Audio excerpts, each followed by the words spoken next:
tu dises un peu ta valeur ajoutée dans le message. Ok, donc on part sur un refus d'obtempérer de beaucoup de marques. Allez, j'abandonne, ça m'a saoulé. Parce que quand vous n'arrivez pas à vous cadrer, en fait vous partez dans tous les sens. Hello, qui a une réponse? Ok, salut la team. Hello, si tu me connais pas, moi c'est Sarah, je suis créatrice de contenu et en seulement 4 mois, j'ai réussi à faire 40 collaborations avec ma méthode et ma prospection. Et aujourd'hui, j'aide des créateurs à se lancer dans l'UGC avec ma méthode sans blabla, sans tricher. Et aujourd'hui, on se retrouve dans un format spécial. Je fais une série où j'accompagne mon copain à se lancer dans l'UGC et à atteindre sa première collaboration. Et tout ça avec mon e-book, ma méthode et ma formation. Alors n'hésite pas à t'abonner pour suivre toute la série et puis pouvoir te lancer aussi en UGC et avoir tes premières collaborations. Comme ça, on va voir l'envers du décor, la réalité de l'UGC et tout ce qu'on vous dit pas sur l'UGC. C'est parti. Et donc là, la prospection, c'est 90% du travail. Oui, les marques, faut pas attendre qu'elles viennent à toi. Il faut y aller direct. Moi, je suis brute, moi j'y vais. Et franchement, ça plaît. J'ai eu 40 collaborations en 4 mois juste avec ma prospection. J'ai dû passer une fois sur une plateforme et c'est tout. Moi, j'ai pas l'avantage de la plateforme. En plus, les plateformes, elles prennent des commissions. Je préfère être en direct avec les clients. C'est génial. Pour la prospection, j'ai créé un guide gratuit spécialement pour ça. Donc si jamais tu le veux, n'hésite pas à regarder dans la description. Il y a plein de gens sur Instagram qui disent N'hésite pas si tu veux mon message copier-coller, envoie-moi DM et je te l'envoie. surtout pas, c'est vraiment quelque chose à ne pas faire. Il faut vraiment que ta prospection parte de toi, des recherches que tu as fait sur la marque et de ton analyse, de ton expertise et de ta valeur ajoutée. Super important. Hello tout le monde. Bon bah voilà, j'ai donc reçu mon numéro sirène. Maintenant, on va se lancer sur le mail et les messages de prospection pour commencer à essayer de faire le max de collabs pour avoir ma première. Et on vous tiendra au courant. Ah, il va se mettre sur Yuji, Takema. Et en vrai, c'est des plateformes du GC. Moi, j'avoue que je passe pas du tout là-dessus. Rien de mieux que la prospection, mais bon. Au moins, vous êtes dessus, vous faites votre portfolio dessus et au cas où, bah voilà quoi. On a des muscles là. Il est en train de remplir ses offres. Ensuite, important de mettre une bannière et des mots-clés dans la description pour être bien référencé sur les plateformes. Bon, allez, tu dois faire des recherches sur la marque un petit peu, les idées que tu peux lui apporter, ton style et ta touche personnelle. En gros, c'est bonjour, nanana, je m'appelle nanana, je suis créateur de contenu spécialisé dans explorer vos réseaux et j'ai remarqué nanana. Pour vous aider dans ce sens, je peux produire nanana qui mettra en valeur nanana auprès de votre audience. Si cette collaboration vous intéresse, pouvez-vous m'indiquer vos disponibilités ou votre mail pour que je puisse vous envoyer mon portfolio. Belle journée, au revoir. En gros, faut que tu dises un peu ta valeur ajoutée dans le message. Donc toi, ce qu'il faut que tu mettes en avant, dans les marques avec lesquelles tu veux faire des formats couple, tu vas mettre en avant le format couple. Dans les marques avec lesquelles tu veux faire des formats solo, mais le format solo. Hello, on se retrouve je sais plus combien de temps après. Du coup ça y est, il a commencé à envoyer des messages aux marques, il a fait son message de prospection. Ok, donc on part sur un refus d'obtempérer de beaucoup de marques, malheureusement. C'est comme ça, mais quand vous avez des refus, sachez qu'un non d'aujourd'hui peut être un oui de demain. Ça m'est déjà arrivé. J'ai recontacté la marque 2 mois après et au final ils m'ont dit oui. Et sachez que quand quelqu'un vous dit non, ça dépend de la raison. S'ils disent on n'a pas besoin pour le moment, ok, vous le notez dans votre tableau et ensuite vous les recontactez. S'ils vous disent non tout court, vous envoyez quand même un message. Vous dites ok, merci pour votre retour, je comprends. Vous essayez de vous défendre un minimum et vous envoyez quand même votre portfolio. Vous tentez le tout pour le tout. Ok, là c'est son message de prospection, donc il dit bonjour. Là il dit qu'il y a vraiment du potentiel à exploiter au niveau des contenus, donc ça montre son expertise. Là il parle de l'objectif d'attirer, de retenir et de convertir, donc il dit des mots-clés super intéressants. Il se présente rapidement, mais surtout en mettant en avant sa valeur ajoutée dans l'UGC, notamment avec le format qu'il met en avant. Et ensuite il demande le mail, donc le CTA, pour pouvoir envoyer ses idées et son portfolio. Donc là il a eu une réponse, il a eu un mail, donc déjà c'est bien en vrai bébé. Ouais, c'est Si là comme lui vous recevez un message en vous disant ok envoyez-nous toutes les informations par mail, vous avez déjà fait 80% du travail, c'est super bien. Donc vous développez par mail, vous mettez vos idées, votre valeur ajoutée, vous poussez beaucoup plus, vous montrez votre expertise et vous dites est-ce qu'on pourrait se contacter pour s'appeler et donc parler de vos objectifs, de vos besoins. Si vous n'êtes pas à l'aise, vous dites est-ce que vous voulez voir mon portfolio. Voilà, vous envoyez pas le portfolio dans le premier mail parce que ça peut passer dans les spams. Il a envoyé 40 messages dans le week-end et il a déjà eu 4 réponses, sachant qu'on est en week-end de Pâques, donc très bien. J'ai reçu aussi des messages automatiques comme disant on revient que mardi, donc j'ai pas de retour là-dessus. Jour je sais pas combien, on continue jusqu'à qu'il décroche sa première collaboration, n'est-ce pas? Yes, ça fait quasiment une semaine qu'on a lancé les démarches pour faire création UGC, donc ça comporte le portfolio, le nouveau Insta, toutes les démarches qui vont autour pour créer sa micro-entreprise. Et là, c'est de la prospection depuis 3 jours. Et il faut savoir qu'il est en CDI, qu'il fait du 7h, 19h quasiment. Et là, il a pris 30 minutes pour envoyer plein de messages de prospection, répondre aux mails, donc ça c'est super important, vous voyez qu'on peut le faire. Quand vous voulez quelque chose, si vous faites des petites actions tous les jours, ça va vous mener à de grandes choses. Et attends, montre. Évidemment, il a eu des refus. Vous voyez.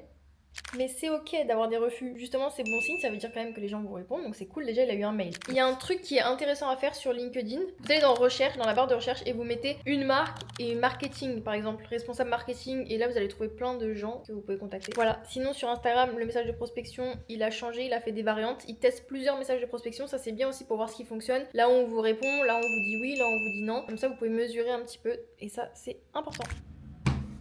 Allez, j'abandonne, ça m'a saoulé. Que je prends des refus. Je reçois toujours le même message de spam, de... Bonjour, merci, on veut plus. Bonjour, merci, mais désolé, on a une forte affluence. Bonjour, merci, mais on passe par une société qui prend en charge. Bonjour. Moi, sur Paul, ils disent tous bonjour. Je fais jamais trop le même message de prospection pour justement essayer d'avoir cet aspect un peu genre privilégié du message, tu vois. C'est pas un truc à envoyer en masse où ça veut rien dire et ça fait bots. Et non, n'abandonne pas. Si t'as des retours, déjà c'est bien, il t'ignore pas, bon signe. Maintenant, faut analyser. Évidemment, il a visé des marques trop grandes. Déjà, faut viser des petites marques entre 10 000 et 50 000 abonnés. Moi, je vise haut, je veux haut, je vise haut. Oui, mais non. Clap de fin. Jour. Je ne sais pas combien. Alors attendez, il y a un problème que je remarque chez beaucoup de créateurs qui se lancent, dont lui. En gros, les créateurs qui se lancent, ils veulent aller trop vite. Et du coup, ils ont des idées à la minute aussi, ils veulent faire plein de vidéos, ils veulent directement prospecter. Mais en fait, c'est là où ça se casse la gueule. Tant que vous n'avez pas une organisation solide, un positionnement solide et vraiment un socle solide, bah derrière, vous n'allez pas forcément atteindre les résultats que vous voulez atteindre. Et c'est super important. Il y a beaucoup de personnes qui du coup se lancent comme ça un peu de manière brouillon, pas structurée, qui commencent par les vidéos, après qui prospectent mais ils savent pas trop comment prospecter. En fait, vous perdez des chances et des opportunités. Alors que si vous êtes au clair et tranquille sur ce que vous faites, et ben forcément derrière ça va découler des bonnes choses. Et après, quand vous avez une bonne structure, une bonne base, bah derrière aussi vous n'avez pas besoin de revenir toujours sur les mêmes choses. Par exemple, il y a des personnes que j'accompagne qui prennent mon accompagnement et en fait ils vont tellement vite, ils prennent pas le temps de bien regarder étape par étape qu'après ils sont là. Non mais j'ai pas vu ça, les vidéos, je sais pas comment faire, les scripts, je sais pas comment faire. Et en vrai, il y a tout dans l'accompagnement de A à Z. C'est juste qu'il faut vraiment être discipliné pour le coup et suivre les choses et vraiment prendre le temps. Donc là, il en est où? Il a démarché plein de marques sur Instagram, donc il va à la pêche. Ensuite, il a réussi à choper des mails, donc c'est déjà bien. La pêche à ce niveau-là, là. Et il a réussi à choper des poissons quand même, donc c'est bien. Maintenant, il faut réussir à les manger. Donc c'est déjà bon signe, ça veut dire que le message de prospection est bon déjà, donc étape 1 validée. Maintenant, là, son truc c'est qu'il est un peu désorganisé et du coup ça crée une sensation d'échec normal parce que quand vous n'arrivez pas à vous cadrer, en fait vous partez dans tous les sens et en fait vous avez l'impression de tout rater alors que pas du tout. C'est juste que vous n'avez pas d'organisation claire et de fil rouge. Donc là, ce qu'il faut qu'il fasse, au lieu de s'éparpiller avec 50 marques et tout, là c'est comme si je lui faisais 1 heure d'accompagnement que je propose où vraiment on passe de créateur UGC à professionnel vraiment expert et tout, et je vais lui donner en tout cas des bases de ce que je dis dans mes accompagnements, ok? Va dans tes rappels. Est-ce que le message de prospection tu l'as? Oui et non, c'est-à-dire que j'ai la forme, mais à chaque fois dans mon mail, dans mon message Instagram par exemple, tu sais, je leur dis que j'ai des idées pour améliorer leur marque. Mais une fois que j'envoie le mail, je veux quand même leur proposer les idées que j'ai pour leur marque. À faire, créer une structure de prospection pour Instagram. Créer un message type par mail. En gros, tu crées un message, tu mets déjà des parenthèses sur là où tu dois adapter pour chaque marque, tu vois ce que je veux dire? Hyper important, vous faites un dossier pour vos vidéos UGC, un dossier pour tout ce qui est micro-entreprise, donc facture, devis, compta, contrat. Bah non, j'ai pas de collab. Bon, alors, attendez, stop. Là, ça va être un conseil mindset et visualisation. Si vous dites, comme il vient de dire, non, mais je vais pas faire un contrat maintenant alors que j'ai pas de collab, et bah là, sachez que c'est mort pour vous. C'est mort pour vous, ok? Je vais parler cash ici, on a dit pas de blabla. Donc, si tu te positionnes déjà en tant que professionnel, que t'as déjà les bases, que t'as déjà tout, le jour où ça va arriver, t'es prêt. Donc, si dans ta tête, t'as envie d'avoir 4 collabs ce mois-ci, prépare-toi à avoir 4 collabs ce mois-ci. Prépare le terrain, prépare les contrats, prépare les messages. En fait, il faut que tu te visualises déjà en ayant les collabs. Au plus tu vas anticiper, au plus tu vas te préparer, au plus tu vas pas paniquer quand il y aura une marque et donc tu vas pas louper l'opportunité. Et ça c'est super important à prendre en compte. Oui, c'est un peu de mindset et de visualisation, c'est pas du bullshit, ça marche sur certaines choses, donc faut vraiment le mettre en place. Quand je vous dis faites semblant jusqu'à y arriver, bah oui, par exemple moi j'ai fait semblant, pour moi j'étais déjà une pro, j'avais déjà mes contrats, mes factures, mes devis, j'avais tout préparé, mes messages. Si une marque venait, j'avais mes tarifs, je savais vraiment quoi dire, quoi faire, parce que je m'étais vraiment mise dans l'idée que j'étais déjà créatrice UGC experte, que j'avais déjà collaboré avec plein de marques, et voilà, j'avais fait du gifting aussi au début, donc ça m'avait aidé à prendre cette posture-là. Donc c'est hyper important d'avoir tout de prêt pour pouvoir se lancer au mieux. Définir des temps de travail UGC. Surtout pour lui, c'est important. Pourquoi? Parce qu'il est en CDI, il part à 7h, il revient à 19h. Donc pourquoi c'est important de définir des temps de travail? Parce que sinon vous n'êtes pas efficace. Ça veut dire que pendant 1 heure, il va se dire bah qu'est-ce que je fais? Bon bah là je fais un carrousel. Ah non mais je fais un peu de prospection. Ah non mais si, ah non mais ça. Vous n'êtes pas productif du tout. 1 heure de prospection, 1 heure de création de contenu pour tes contenus, tes réseaux, création d'un contrat, type, choisir une plateforme pour la facturation, Ouais, ok. suivi du tableau là que tu as commencé à faire sur ta tablette, Ouais. ça peut être intéressant. Tu marques auto-formation, entre parenthèses, tu mets par exemple apprendre à faire des montages, optimiser des vidéos avec hook, structure et tout. Enfin, tu continues toujours à. Ah ouais, tu bailles.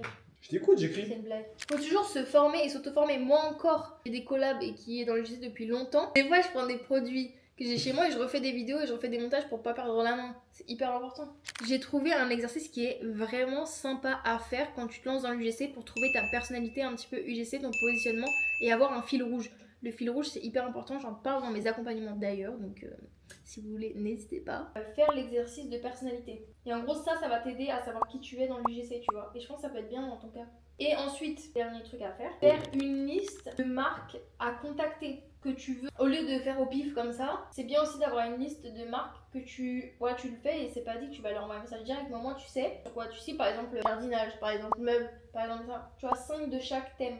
Parce que si tu l'optimises pas, fatigue, échec, saoulé, pas de collab. Et le but de cette vidéo, c'est qu'il atteigne une collab minimum. Donc par exemple sur une journée où t'as 2 heures de pause, tu peux te dire pendant 30 minutes, je vais faire mon truc. Le soir pendant 1 heure, je vais faire un truc. Le week-end, bah pendant 2 heures, ça va être mon moment où je vais faire un truc de la liste. Pardon. Ça c'est important. Moi-même, j'ai commencé à faire un tableau que maintenant en me disant, bah là c'est la prospection, là c'est les relances, là c'est ci, là c'est ça. Sinon je me perdais, je faisais tout le temps et en fait c'est insupportable et c'est invivable. Ok, admettons, j'arrive à signer une super collab d'un projet que tu aurais voulu. T'as le seum ou pas? Non. Ok, t'as le seum. En fait, ça va me saouler de devoir, par exemple, galérer sur un truc alors que moi je sais le faire et tout, ça va me saouler. Ouais, mais involontairement, on peut mettre nos forces dans l'autre. Oui. Non, mais si par exemple toi tu fais une collab, comme on a fait depuis le début, je m'implique et je t'aide, tu vois. Oui, non mais oui, c'est de l'entraide quand même. Après, si tu veux glisser un billet, maintenant, j'ai un Non. sirette. Hein. Mais j'avoue, il peut y avoir des facilités là où j'en ai pas et vice versa. Je veux dire que toi, t'as énormément de bonnes idées c'est sur tes scripts ou les scénarios que t'as envie de tourner. Et moi, j'ai des bonnes idées sur la manière de tourner. C'est différent. Moi, sur les plans, surtout Ouais. sur les plans, je trouve. Ouais. Sur les b-rolls et tout. Du coup, je trouve que Ça ça, complète. ça donne un bon contenu en compte. D'où ton offre. C'est ça que tu devrais mettre en avant de ouf, c'est qu'on est complémentaire sur l'offre du JC. Et je me dis qu'il y a un potentiel dedans. Bah oui, c'est sûr. Je te fais chier. Hello, qui a eu une réponse? Ok, salut la team. Il a pas encore la collab, mais il a eu un retour de mail en lui disant est-ce qu'on peut avoir tes tarifs? Et il a eu plein de réponses et il a eu plein de mails, donc on y est presque. J'ai eu un coup de folie, il y a des marques à qui j'ai envoyé des mails donc de prospection un peu plus adaptés à leur format. Et là, bim, j'ai eu 5 réponses ce matin, dont un qui était une réponse à déjà un mail que j'avais envoyé. Et attendez, maintenant, comme je lui ai dit, il faut se structurer. Voilà. Parce que là, il a fait dans la quantité, mais là, il faut faire dans la qualité. Et là, je suis perdu. Non, c'est pour ça qu'il va falloir définir tout ce qu'on a dit hier. Voilà. Ah oui, il a commencé à faire le test de personnalité aussi, c'est super. Ouais, sympa. c'est vrai, c'était cool Et, ça. et aussi, il faut faire le vision board et tout ça, quoi. Il y a plein de choses à faire. Ouais, j'ai plein de Mais choses à avant de vous lancer, parce que quand vous êtes au début, vous êtes excité là, comme toi là, vouloir aller partout et tout. Pardon, je sais Il plus faut ce que tu se voulais dire. préparer avant d'envoyer tous les messages et tout. Faut se préparer parce que, imaginez, on vous dit ok, c'est quoi tes tarifs? Toi, tu paniques, t'as pas créé tes tarifs, t'as pas ta facture, t'as pas tes contrats, t'as rien. Panique. Donc, il faut vraiment vous préparer. Tout se prépare dans la vie, un avant, un pendant et un après. Et ça, c'est super important dans tout. Et vous savez, cette rigueur, je l'ai eu où? De mon expérience professionnelle qui n'a rien à voir, d'éducatrice de jeunes enfants, de directrice, mais c'est hyper important. Quand on fait une activité, c'est pas que l'activité et prendre du kiff qui compte avec les enfants, c'est le avant de préparer, donc préparer ton matériel, préparer la table, préparer l'espace, c'est le avant. Le pendant, ok, tu fais l'activité, tu kiffes, tout le monde est content, les enfants ils sont contents. Et ensuite il y a le après, ranger, analyser si ça a fonctionné, pas fonctionné, faire un reporting, tout ça. Voilà, donc c'est hyper important. J'ai rien de plus à dire. Allez, ciao. Dans la prochaine vidéo, on a décroché la collab. Vous êtes prêts Allez, bisous hein. à faire du contenu? Participe à une collab qui n'est pas la mienne. Hey, j'ai reçu un mail aujourd'hui, mais c'est ok, on garde la pêche, on lâche rien. Savoir se positionner, savoir se placer, savoir respecter aussi sa valeur de son travail. Vous Pas le voulez une choix. super formation, moi je vous la conseille, elle est terrible.